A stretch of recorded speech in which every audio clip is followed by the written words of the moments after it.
The stars around Nexus Prime space station had been quiet for 300 years.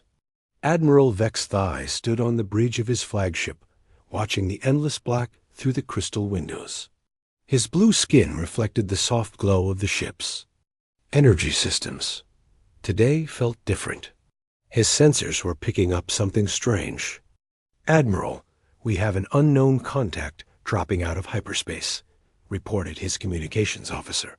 The young Zephyrian's voice carried a note of concern. Vex Thigh turned toward the main display screen.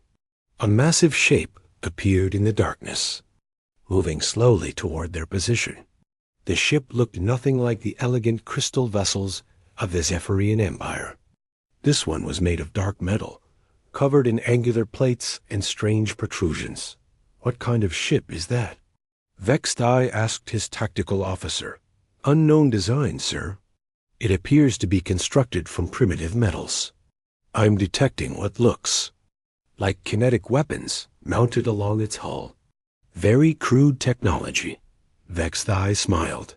Another backward species had stumbled into Empire space. This would be easy.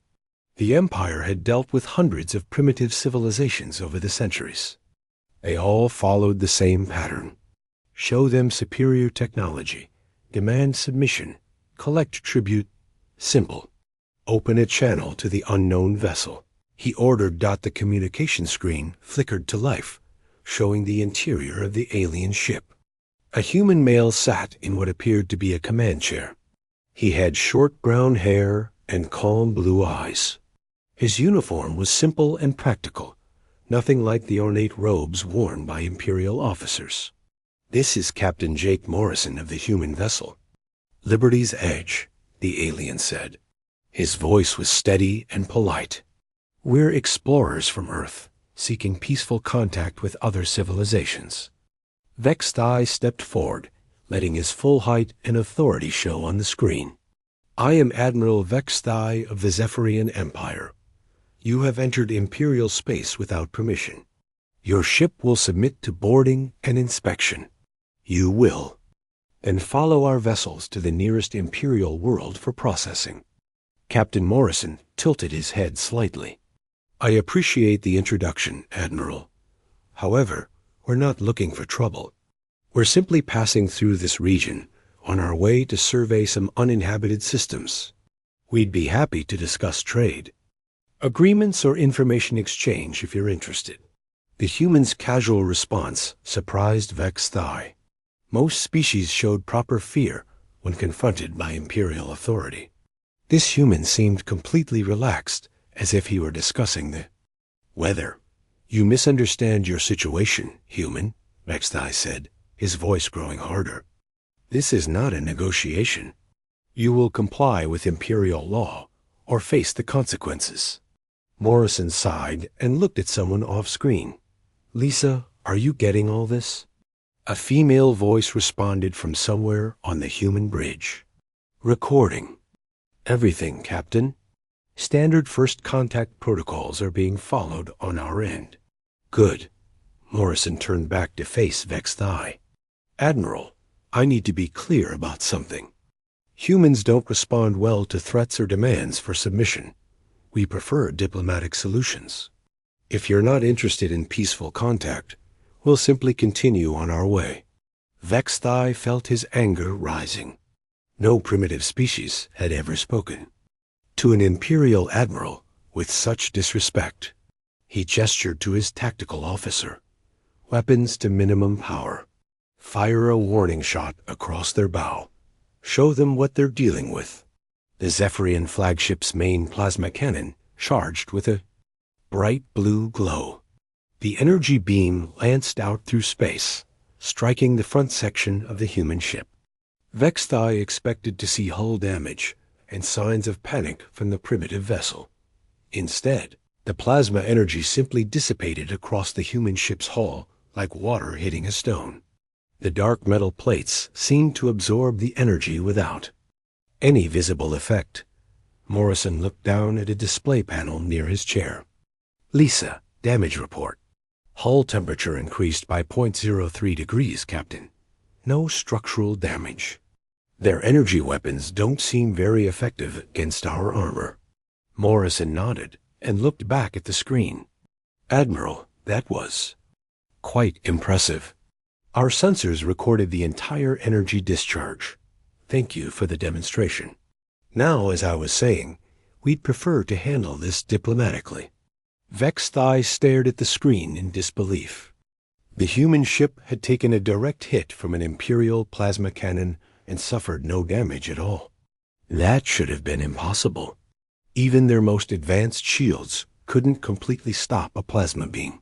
Sir, his tactical officer whispered. Urgently, their ship is changing. Vex's eye looked at the tactical display. The human vessel was transforming before their eyes.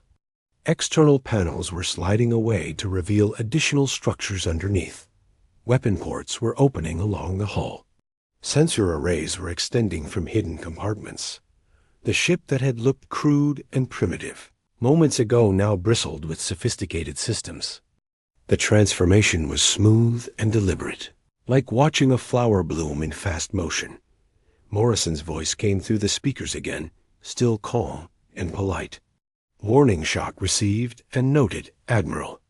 I'm required to inform you that Liberty's edge is now in defensive configuration. Please stand down your weapons, or we will be forced to respond appropriately. How is this possible? Vexthai demanded. Your technology readings show primitive metals and kinetic weapons.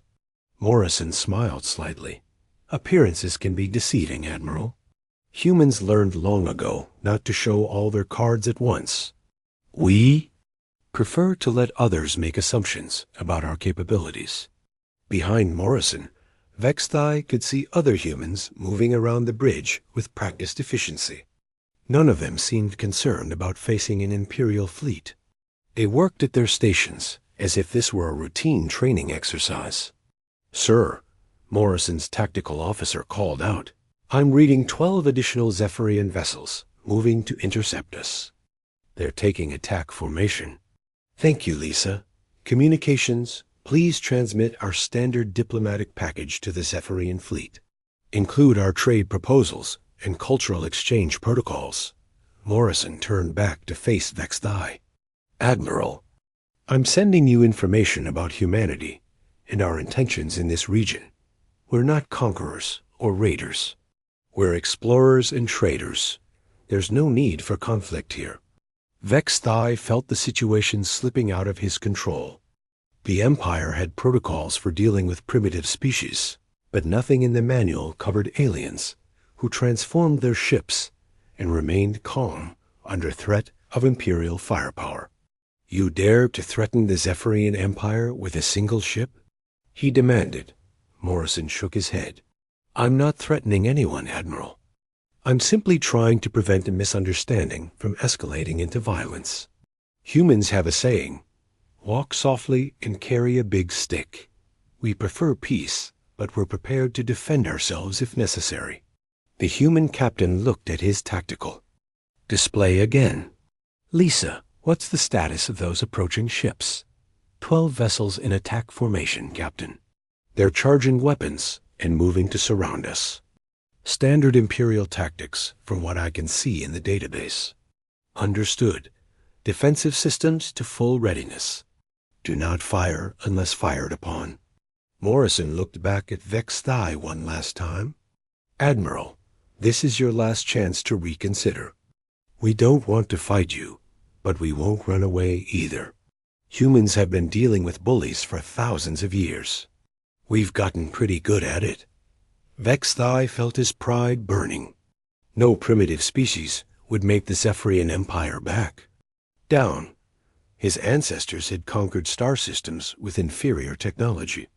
These humans would learn their place. All ships, attack formation Delta. Prepare to fire on my command, he ordered. Morrison nodded sadly. I was afraid you'd say that. Danny, bring all systems online. Amy, record everything for the diplomatic. Course, they'll want to know how this started. The human captain straightened in his chair. Admiral Vexthai, what happens next is on you. Liberty's Edge will defend itself. The communication channel closed, leaving Veek's thigh staring at a blank screen. Around him, his bridge crew prepared for battle against a single human ship. None of them suspected they were about to discover why humans had survived and thrived in a dangerous galaxy. The real fight was about to begin. Admiral Vexthai raised his hand and brought it down sharply. All ships open fire. 12 Zephyrian warships unleashed their plasma cannons at once. Brilliant blue beams of energy converged on the human vessel from every direction. The coordinated attack was beautiful and deadly, designed to overwhelm any target with pure firepower. The Liberty's Edge disappeared inside a ball of blue fire. Energy readings spiked off the charts as enough power to level a city struck the human ship. Vexthai smiled with satisfaction. No ship could survive that level of concentrated fire. "Direct hits on all targets, Admiral," reported his weapons officer. "Energy discharge at maximum effectiveness." The blue fire began to fade, and Vexthai expected to see debris where the human ship had been. Instead, the Liberty's Edge emerged from the plasma storm completely intact. Its dark hull showed no damage at all. Small point defense turrets along. Its sides were methodically shooting down the few energy bolts that had missed their target. "Impossible," whispered the tactical officer. "Nothing can absorb that much energy." On the human ship's bridge, Captain Morrison looked at his tactical officer. Commander Lisa Parker studied her displays with the same calm focus she might use to read a weather report. "Damage assessment, Lisa," Morrison requested. "Hull temperature elevated by 15 degrees across forward sections," Parker reported. "Armor absorption at 97% efficiency. Point defense systems eliminated 43 secondary plasma bolts. No structural damage to report. Outstanding. Engineering. How are our power levels?" Chief Engineer Danny Rodriguez's voice came through the comm system. "Actually better than before, Captain. The armor plating is feeding absorbed energy back into our main batteries. We're at 112% power capacity," Morrison nodded. "Their weapons are charging our systems." "That's useful to know." Admiral Vexthai stared at his tactical display in growing confusion. His most powerful weapons had done nothing to the human ship. Worse, his sensors were showing increased energy output from the alien vessel. "Sir, the human ship is powering additional systems," his science officer reported. "I'm reading new energy signatures coming online." "What kind of systems?" "Unknown. Admiral, the patterns don't match anything in our database." On the Liberty's Edge, Parker was coordinating the ship's response with quiet efficiency. Her fingers moved across control panels while she spoke to different departments. "Danny, bring the adaptive targeting system online.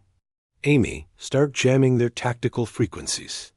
Tony, plot an evasion course that keeps us in optimal firing position." Each human crew member acknowledged their orders and began working. There was no panic, no shouting, no confusion. They moved like parts of a well-oiled machine. Lieutenant Amy Carter in communications looked up from her station. "Captain, I'm intercepting Zephyrian tactical chatter. They're confused by our defensive capabilities. Admiral Vexthai is requesting instructions from higher command. Any response from their superiors?" Morrison asked. "Not yet, sir. But I'm detecting emergency signals being transmitted to other Imperial installations." Morrison considered this. Information. They're calling for help. That tells us something about their confidence level. Navigation Officer Tony Walsh called out from his station. "Captain, I've got that evasion pattern ready. The Zephyrians are moving to surround us, but they're following a standard encirclement doctrine. Very predictable." "Show me," Morrison said. The main screen displayed a tactical view of the battle area. The 12 Zephyrian ships were moving in a perfect formation, each vessel taking its assigned position in a complex geometric pattern. Parker studied the enemy movement. They're following their textbook exactly. No adaptation, no creativity. Once they complete the formation, they'll fire in synchronized volleys. How long until they're in position? Morrison asked. 3 minutes, 17 seconds, Walsh replied. Morrison stood up from his command chair. Plenty of time. Lisa, when did our weapons last fire in actual combat? Training exercise 6 months ago, Captain. All systems tested at full specification. Let's see if the Zephyrians are interested in a demonstration of human engineering. Morrison walked to the main display and studied the enemy formation. Each Zephyrian ship was a work of art, all flowing curves and crystal surfaces. They moved with grace and precision through space. Beautiful ships, he commented. Elegant design. Built for ceremony as much as combat. Parker joined him at the display. Our intelligence reports suggest the Zephyrian Empire hasn't fought a serious war in over a century. Most of their conflicts have been against primitive species with minimal technology. It shows in their tactics. They're treating this like a parade demonstration instead of a battle. The Zephyrian formation completed its encirclement of the human ship. Admiral Vexthai felt his confidence returning. The alien vessel might have impressive defenses, but it was still outnumbered 12-1. No single ship could fight an entire fleet. All vessels report ready, Admiral, his communications. OFFIC are announced. Excellent. Prepare for coordinated barrage. Maximum power to all weapon systems. Vexthai looked at the human ship sitting motionless in the center of his formation. The aliens had made no attempt to escape or maneuver. They were simply waiting. Fire at will, he commanded. The second barrage was even more intense than the first. Every Zephyrian ship unleashed its full firepower simultaneously. The space around the Liberty's edge became a storm of plasma energy and exotic particles. This time, the human ship did not simply absorb the attack. Its point defense systems came alive with deadly precision. Hundreds of small turrets emerged from the hull, each one tracking and destroying incoming energy bolts with mechanical accuracy. Larger weapon systems also activated. Railgun turrets swiveled to face the attacking ships. Missile ports opened. Along the hull, the Liberty's edge transformed from a defensive target into an active threat. Return fire, Morrison ordered calmly. The first railgun round struck the Zephyrian ship Glorious Dawn amidships.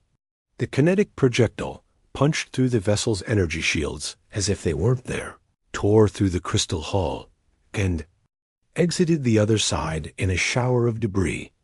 Alarms screamed across the Zephyrian fleet as they watched one of their ships suffer catastrophic damage from a single shot.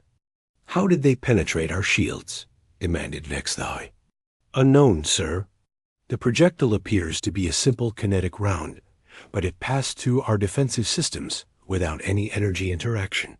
More railgun rounds followed the first. Each shot was precisely aimed at critical systems on different Zephyrian vessels.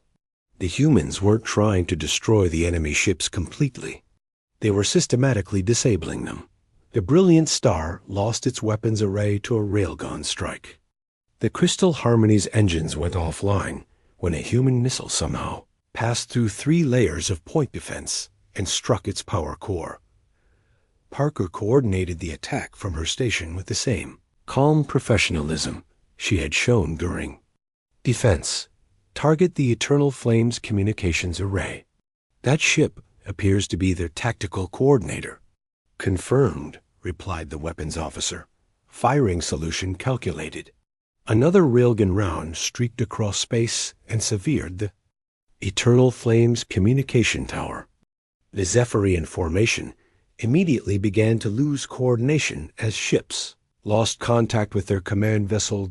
Admiral Vexthai watched his perfect formation fall apart in minutes. Half his ships were damaged or disabled. The human vessel sat in the center of the chaos, methodically picking apart his fleet with weapons that shouldn't have been able to penetrate Imperial defenses. "All ships withdraw to minimum engagement range," he ordered desperately. "Sir, 3 vessels are not responding. Their communication systems have been destroyed." "Then signal them with lights, flags, anything. Get them away from that ship." "On." The Liberty's Edge. Morrison observed the Zephyrian retreat with interest. "They're pulling back. Smart move." "Shall we pursue, Captain?" Parker asked. "No need. We've made our point." "Danny, what's our status?" Rodriguez's voice came through the COM system. "All systems operating at peak efficiency, Captain. The energy we absorbed from their attacks has fully charged our backup power systems. We could fight for hours at this rate." Morrison returned to his command chair. "Open a channel to the Zephyrian flagship." Admiral Vex Thai appeared on the screen, his blue skin pale with shock. Behind him, smoke drifted across his bridge from damaged systems. "Admiral," Morrison said politely, "I hope you're beginning to understand that humans prefer peaceful solutions. We don't want to destroy your ships or harm your people, but we will defend ourselves if necessary." Vex Thai stared at the human captain. "What are you?" Morrison smiled. "We're explorers, Admiral. Just like I told you from the beginning. The difference is that humans learn to explore in a dangerous galaxy. We had to become very good at protecting ourselves." The communication ended, leaving Vex Thai to contemplate the wreckage of his formation and the terrible realization that the Empire had encountered something completely unexpected. Fleet Commander Zarkith received the emergency transmission while reviewing patrol reports in his private quarters. The message from Admiral Vex Thai was almost impossible to believe. A single alien ship had defeated 12 Imperial vessels, using primitive kinetic weapons. "Impossible," Zarkith muttered as he read the tactical report. Vex Thai must be exaggerating, but the damage reports were real. 3 ships completely disabled, 5 more with major systems offline, and the rest forced to retreat. All caused by one unknown vessel claiming to be from a species called humans. Zarkith stood and walked to his personal communication console. Within minutes, he was speaking directly to Admiral Vex Thai aboard the damaged flagship. "Explain to me how you lost to a single ship," Zarkith demanded. Vex Thai's image on the screen looked defeated. "Commander, their technology is unlike anything in our databases. Their weapons pass through our shields. Their armor absorbs our plasma fire. They fight like nothing we've ever encountered. 1 ship, Admiral. You outnumbered them 12 to 1. Numbers meant nothing. They didn't fight like we expected. No formation flying, no coordinated attacks. They just sat there and methodically destroyed our ability to fight back." Zarkith studied the tactical data flowing across his screens. The engagement had lasted less than 20 minutes. The human ship had taken minimal damage while crippling an entire Imperial squadron. "I'm bringing the 3rd battle group," he decided. 12 ships of the line, including the dreadnought Omnipotent. "We'll show these humans what real Imperial power looks like." 2 days later, Zarkith's fleet dropped out of hyperspace near the human vessel. The Liberty's Edge was still in the same position, apparently waiting for something. It showed no signs of damage from the previous engagement. Captain Morrison stood on his bridge, watching the new Zephyrian fleet take formation. 12 massive warships, each one larger than his own vessel. The lead ship was enormous, easily twice the size of anything he had seen before. "Impressive," he commented to his tactical officer. "Lisa, are you getting good readings on their capabilities?" Commander Parker studied her displays. The large ship appears to be their equivalent of a dreadnought. Massive energy signatures, multiple weapon systems, heavy armor. The others are standard battle cruisers. "Any communication attempts?" Lieutenant Carter looked up from her station. "Receiving a transmission now, Captain. It's from the dreadnought. Put it through. The main screen showed a tall Zephyrian officer, with elaborate markings on his uniform. His bearing suggested high rank and absolute confidence. I am Fleet Commander Zarkith of the 3rd Battle Group. You will surrender immediately or be destroyed. This is not a negotiation. Morrison looked at the impressive fleet arrayed against his single ship. Commander, I'm Captain Morrison of the Liberty's Edge. I believe there's been a misunderstanding. We're not here to fight your empire. You attacked Imperial vessels. That makes you an enemy of the state. Actually, we defended ourselves when Admiral Vex Thai opened fire without provocation. We're still willing to discuss this peacefully. Zarkith's expression hardened. You have 30 seconds to surrender before we demonstrate the full power of the Imperial fleet. Morrison sighed and looked at his crew. Well, I tried. Lisa, request backup from command. Already done, Captain. 2 ships are en route. Ada, 15 minutes. Only 2 ships? Zarkith had intercepted the transmission. You face 12 vessels. With only 3 of your own, your confidence is misplaced. Commander, you're making the same mistake Admiral Vexkith made. You're assuming we fight like you do. The communication ended, and Morrison turned to his crew. Stations, everyone. Let's show them how humans handle overwhelming odds. 15 minutes later, 2 human ships dropped out of hyperspace. The first was smaller than the Liberty's Edge, sleek and fast-looking. The second appeared to be a support vessel. Bristling with unusual equipment, Captain Beth Collins commanded the destroyer Northern Wind. Her ship was built for speed and precision strikes, not extended combat. Captain Steve Murphy led the support vessel Steady Hand, designed for logistics and electronic warfare. The 3 human ships took no formation at all. They spread out in seemingly random directions, each moving independently. The Zephyrians had never seen such chaotic deployment. They have no tactical coordination, observed Zarkith's tactical officer. No command structure, no unified strategy. Perfect, Zarkith replied. We'll destroy them one at a time. All ships, attack formation Sigma. Focus fire on the largest vessel first. The Imperial fleet moved into their textbook formation. Each ship took its assigned position with mechanical precision. Their movements were beautiful to watch, like a deadly dance performed by master artists. The human ships continued their random-seeming movements, paying no attention to Zephyrian formations. Begin the attack, Zarkith ordered.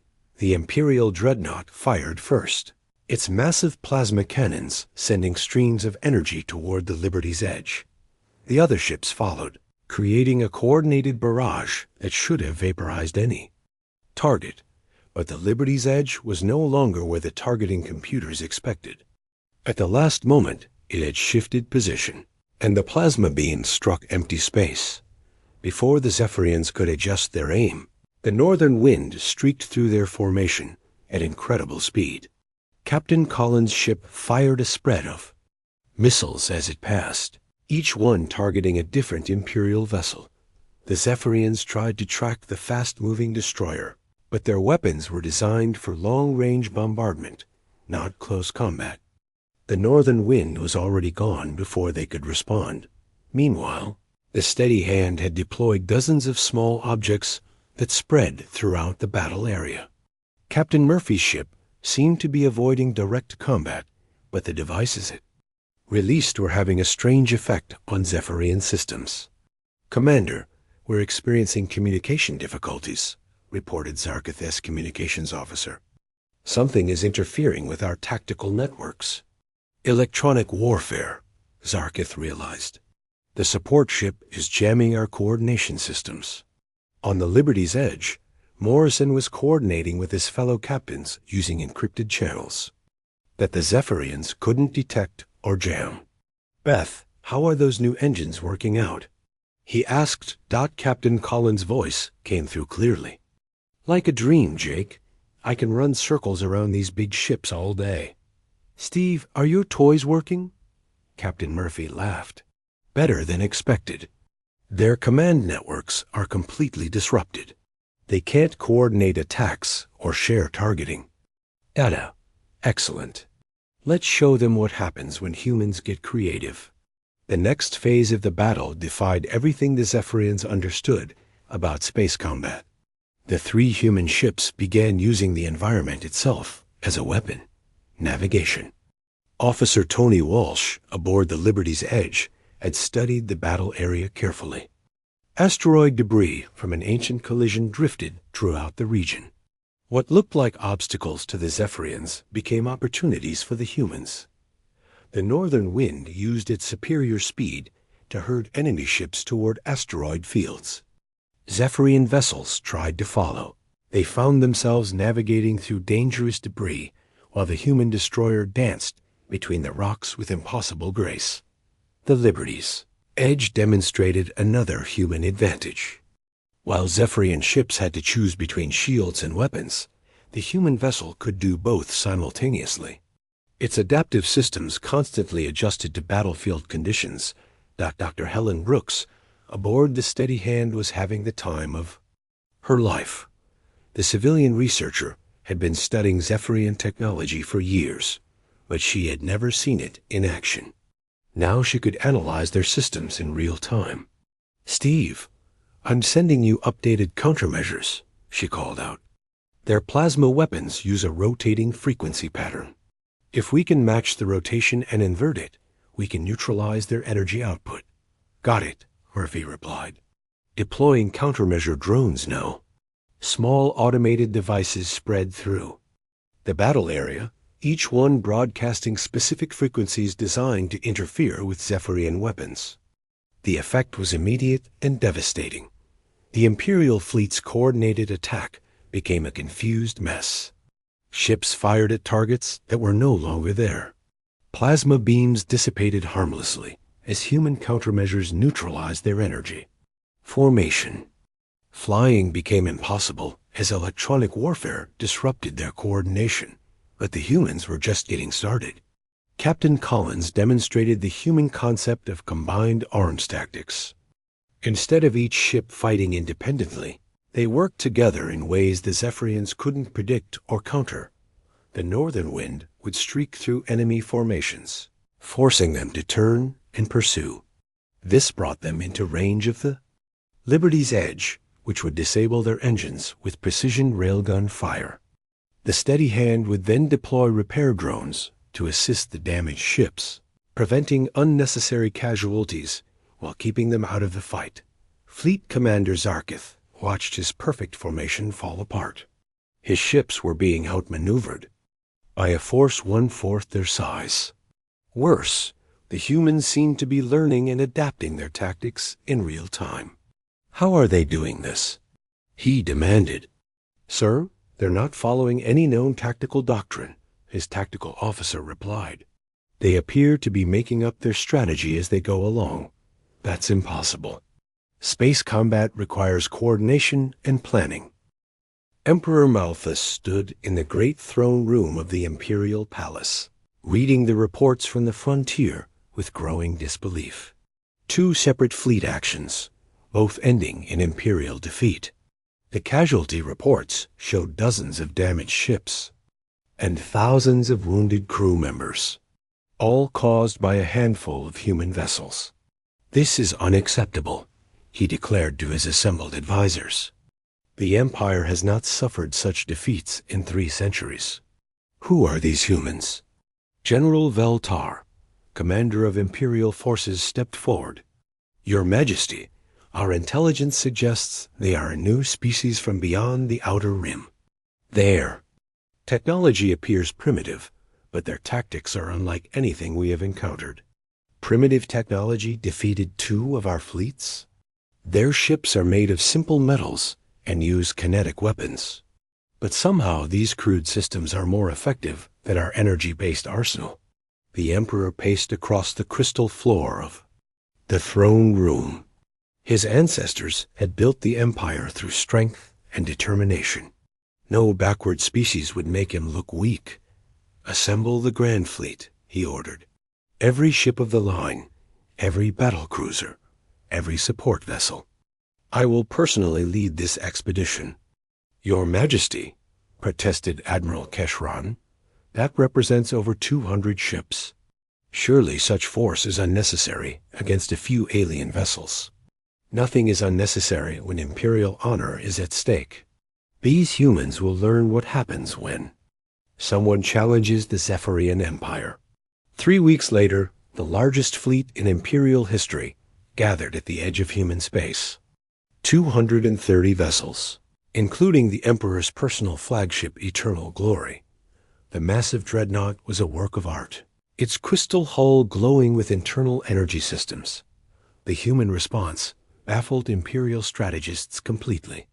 Instead of massing their own fleet, humanity sent a single ship to meet the Grand Fleet.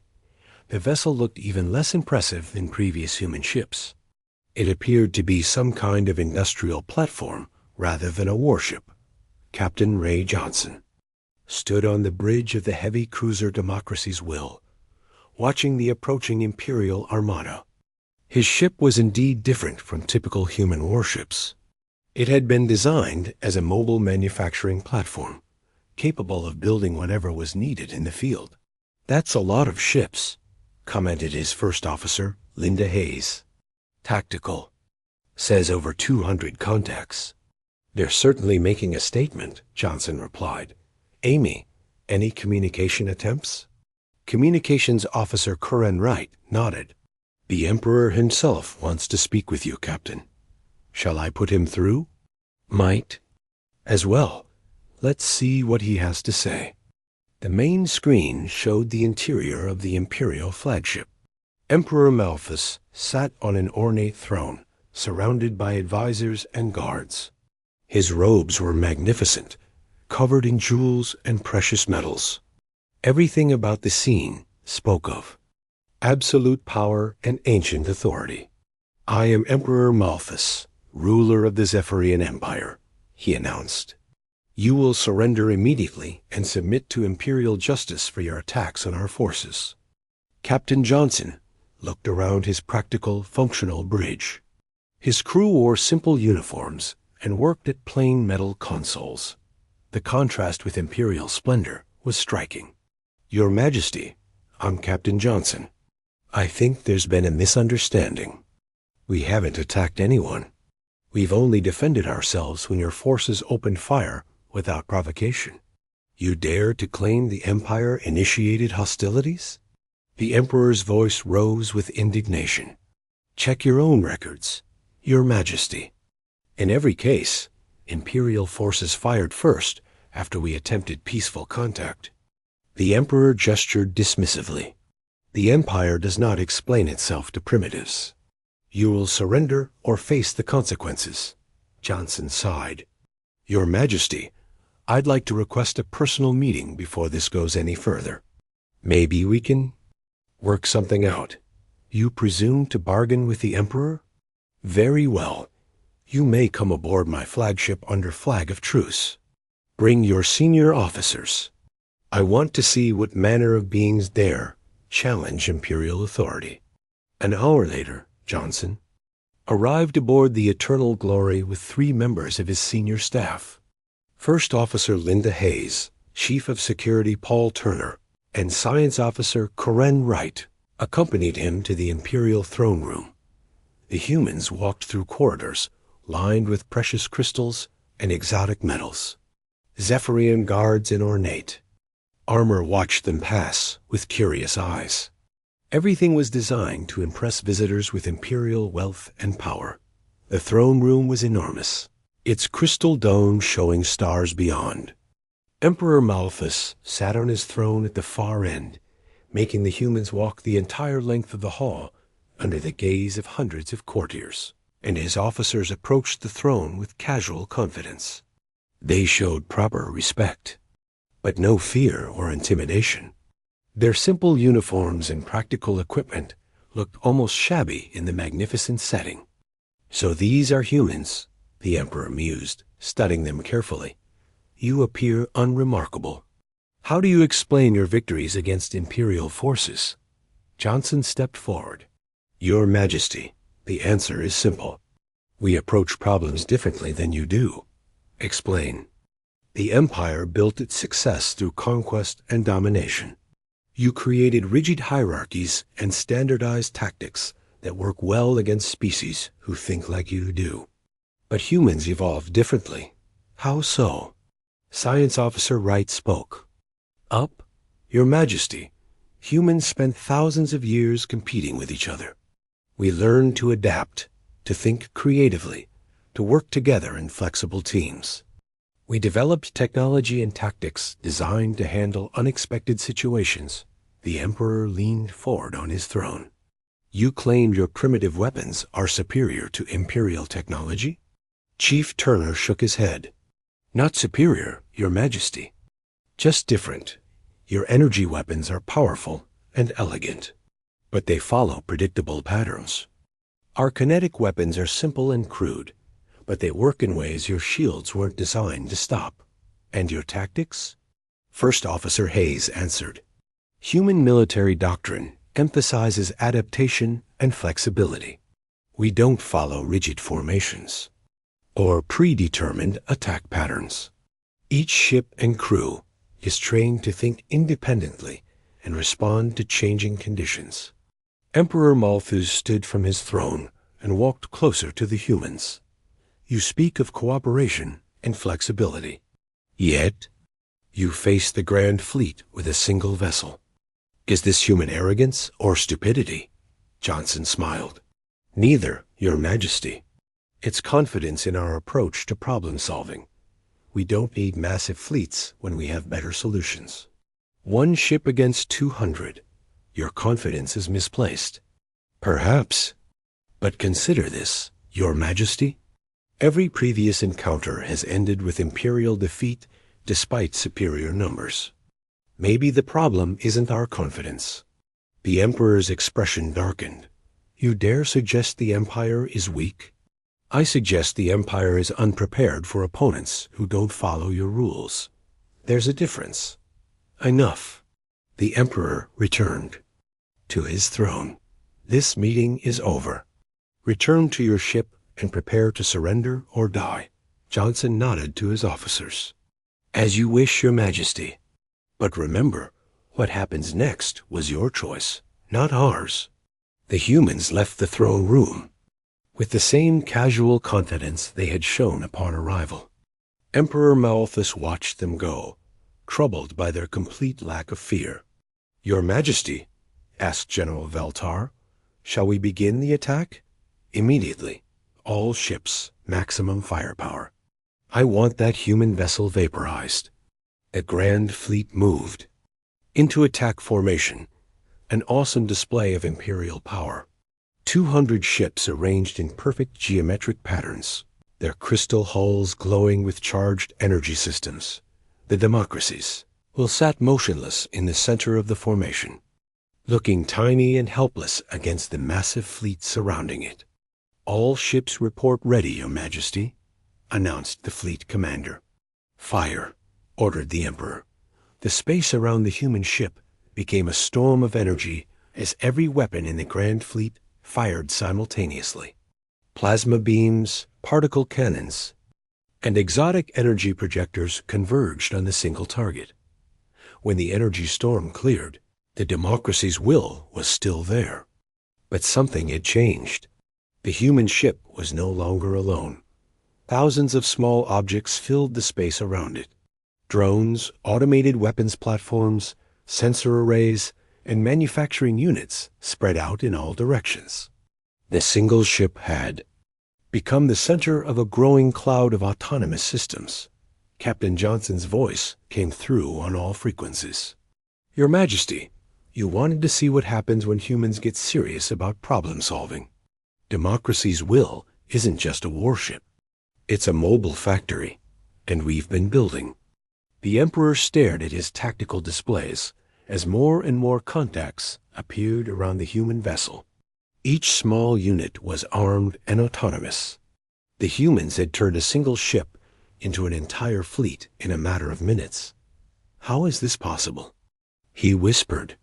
Your Majesty, his tactical officer reported, the human vessel appears to be manufacturing combat units in real time.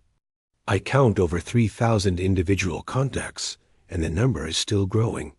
The democracy's will continued to deploy new systems, while its existing drones began engaging Imperial ships. The small automated units moved with coordinated precision, targeting specific systems on enemy vessels. But instead of trying to destroy the Imperial fleet, the human drones simply disabled their ability to fight. Weapons were jammed, engines were damaged, communications were disrupted. Admiral Clark Peterson's task force dropped out of hyperspace, just as the democracy's will finished deploying its autonomous swarm. 5 human ships appeared in formation, each one designed for a specific purpose. Peterson had not come to rescue Captain Johnson. He had come to clean up the aftermath. Well, Ray certainly made his point, Peterson commented as he surveyed the tactical situation. The entire grand fleet of the Zephyrian Empire sat disabled in space, surrounded by thousands of human-built autonomous systems. Captain Johnson's voice came through the communication system. Hello, Clark. Thanks for coming, but I think we have things under control here. I can see that. Any casualties? None on our side. The Zephyrians have some damaged ships and wounded crew, but nothing fatal. We kept it clean. Peterson nodded approvingly. Human military doctrine emphasized minimum necessary force. Destroying the enemy was sometimes required, but defeating them was always preferred. On the Imperial flagship, Emperor Malthus was trying to understand what had just happened to his fleet. His tactical officers were reporting impossible readings from their sensors. Your Majesty, the human systems appear to be learning from our attempts to counter them, reported the science officer. Each time we try to jam their communications or disrupt their coordination, they adapt within minutes. How many enemy units are there now? Over 5,000, Your Majesty, and they're still being manufactured. The Emperor looked at the main display, which showed his mighty fleet trapped, like insects in a web. Each Imperial ship was surrounded by dozens of small autonomous systems that prevented any hostile action while causing minimal actual damage. Your Majesty, his communications officer announced, Captain Johnson is requesting permission to send engineering teams to assist with repairs on our damaged vessels. They want to help us? Yes, Your Majesty. They're offering medical assistance as well. Emperor Malthus could not understand this development. In his experience, victors demanded surrender and tribute from the defeated. They did not offer assistance, Doc Captain. Johnson appeared on the main screen again. Your Majesty, I know this situation is confusing. Would you like me to explain what's happening here? Proceed, the Emperor replied stiffly. Humans have a different approach to conflict resolution than most species. We don't see this as a victory over a defeated enemy. We see it as a successful demonstration of alternative problem-solving methods. You have destroyed my fleet. Actually, we haven't destroyed anything. Every one of your ships can be repaired and returned to service. We've simply removed their ability to threaten us while we work out our differences. Engineer Marcus Lee, aboard the Democracy's Will, was monitoring the conversation while overseeing the manufacturing systems. His ship was still producing new, autonomous units, each one more advanced than the last. Captain, he called out, the adaptive systems are showing remarkable learning curves. Each new drone incorporates improvements based on data from the previous generation. How long until we have full coverage of the battle area? Already achieved, sir. Current swarm density allows us to track and respond to any movement by any Imperial vessel. We could maintain this level of control indefinitely. Johnson nodded. This was the real demonstration of human technological philosophy. Instead of building bigger weapons or thicker armor, humans built systems that learned and improved themselves. Admiral Peterson decided it was time to make the larger point. He opened a channel to the Imperial flagship. Emperor Malthus, I am Admiral Peterson of the Human Space Command. I think it's time we discuss the future. The Emperor appeared on Peterson's screen, looking defeated and confused. What future? You have defeated the Empire. We haven't defeated anything, Your Majesty. We've simply shown you that there are better ways to handle disagreements than through warfare. Humans would prefer to be your trading partners and allies, not your conquerors. You speak of partnership after humiliating our forces. Peterson shook his head. Your Majesty, with respect, you humiliated your own forces. You attacked peaceful explorers without provocation. You escalated every encounter when we offered diplomatic solutions.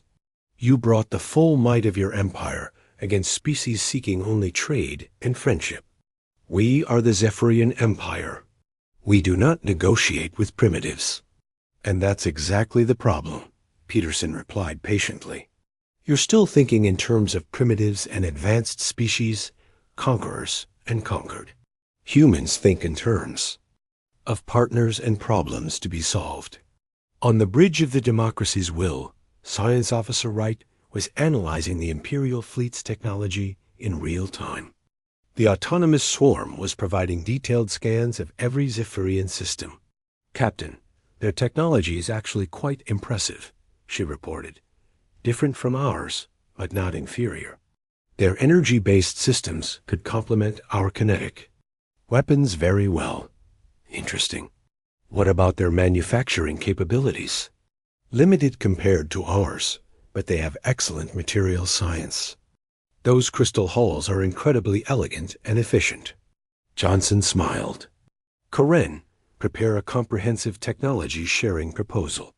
Include everything we've learned about their systems and everything we're willing to share about ours. Sir, Command hasn't authorized technology transfers. They will. This is exactly the kind of situation that calls for creative diplomacy. Meanwhile, across the Imperial fleet, human repair drones were arriving at damaged Zephyrian ships. The small autonomous units carried advanced medical supplies and engineering equipment.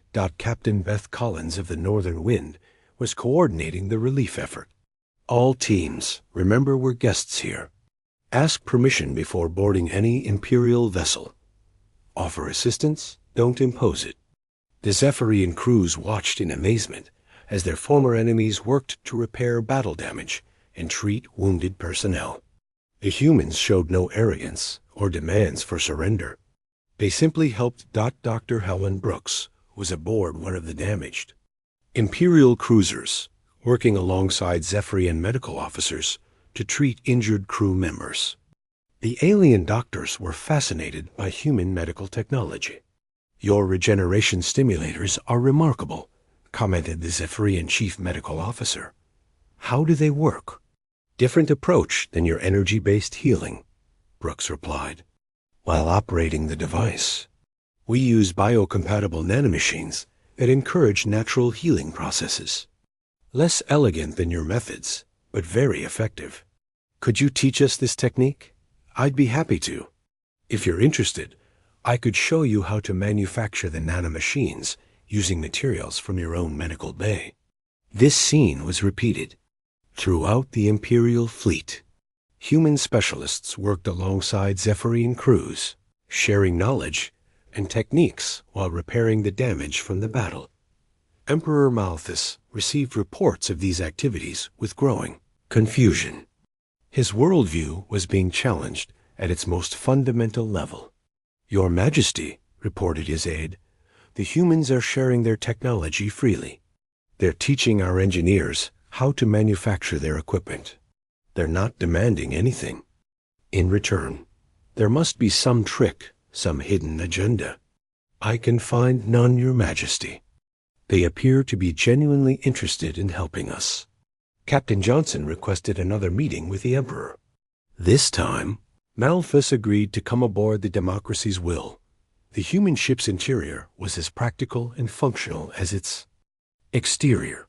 Clean metal corridors, efficient lighting, and workspaces designed for productivity rather than display. It felt more like a factory than a palace. "Your Majesty," Johnson said as he greeted the Emperor in his ready room, "thank you for coming. I wanted to show you something." He led the Emperor to the ship's main manufacturing bay, where autonomous systems were still building new drones and equipment. But now they were also producing components for Zephyrian ships. "We're manufacturing replacement parts for your damaged vessels," Johnson explained. "Our adaptive systems analyzed your technology and learned to produce compatible components. Your ships will be better than new when we're finished." "Why?" the Emperor asked. "You have defeated us. Why help your enemies?" "Because you're not our enemies, Your Majesty. You're potential friends who attacked us due to a misunderstanding. Humans learned long ago that turning enemies into friends is more valuable than simply defeating them." The Emperor watched human and Zephyrian technicians working together, sharing knowledge and techniques. The partnership was natural and productive. "What do you want from the Empire?" he asked finally. "Trade agreements, cultural exchange, scientific cooperation. Your energy technology could improve our systems tremendously. Our manufacturing techniques could benefit your worlds. Together, we could explore new regions of space and encounter new species. And if we refuse?" Johnson shrugged. "Then we'll repair your ships, return your personnel, and continue on our way. We're not conquerors, Your Majesty. We're explorers, but we hope you'll choose to explore with us." 3 months later, the first joint human Zephyrian expedition departed for the Andromeda Spiral. The fleet consisted of ships from both species, their crews working together to survey new star systems. Emperor Malthus had abdicated his throne in favor of a council system that included human advisors. The Zephyrian Empire was learning new approaches to governance based on cooperation rather than domination. Captain Morrison, now promoted to Admiral,